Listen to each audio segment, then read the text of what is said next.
অস্ত্র বিক্রি করতে এসেই হাতে নাতে পাকড়াও, পুলিশের জালে অস্ত্র ব্যবসায়ী উদ্ধার একাধিক আগ্নেয়াস্ত্র, গুলি। অস্ত্র কেনা বেচার খবর পেয়ে তৈরি ছিল পুলিশ। ধরা পড়ে যায় দীপঙ্কর শুক্লা নামে এক অস্ত্র কারবারি। ধৃতের থেকে বাজেয়াপ্ত করা হয় 9mm পিস্তল সহ 5টি আগ্নেয়াস্ত্র ও 17টি কার্তুজ। পুলিশের নজরে এখন 2 ক্রেতা তথা 2 দুষ্কৃতী। অস্ত্র বিক্রি করতে এসে পুলিশের জালে কুখ্যাত অস্ত্র ব্যবসায়ী এবং তার কাছ থেকে উদ্ধার করা হলো একাধিক বন্দুক এবং লাইভ কার্তুজ।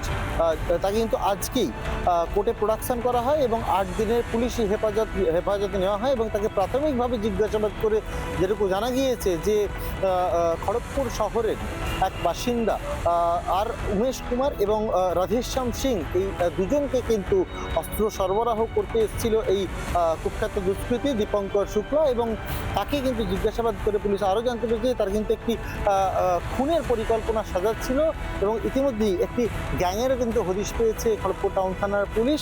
20 तारीख को शाम को 7 बजे हमारे पास एक खबर आई है आईटी की नीमपुरा के पास एक जंगल में कहीं आर्म्स का एक्सचेंज होगा।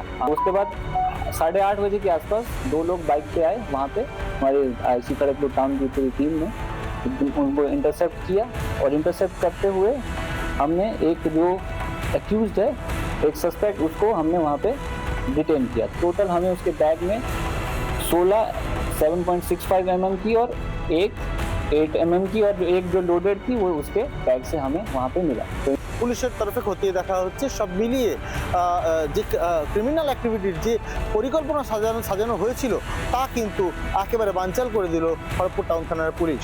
এই ঘটনায় আর কোন কোন তথ্য সামনে আসে গ্রাউন্ড জিরো থেকে নজর রাখবে রিপাবলিক বাংলা। খড়গপুর থেকে ক্যামেরা পার্সন মৃন্ময়ের সঙ্গে সুদীপ্ত, রিপাবলিক বাংলা। নানা ধরনের কন্টেন্ট দেখার জন্য লাইক করুন, শেয়ার করুন আমাদের ফেসবুক পেজ, সাবস্ক্রাইব করুন আমাদের ইউটিউব চ্যানেল। পাশাপাশি অন্যান্য ব্রেকিং নিউজের জন্য অবশ্যই চোখ রাখুন রিপাবলিক বাংলায়।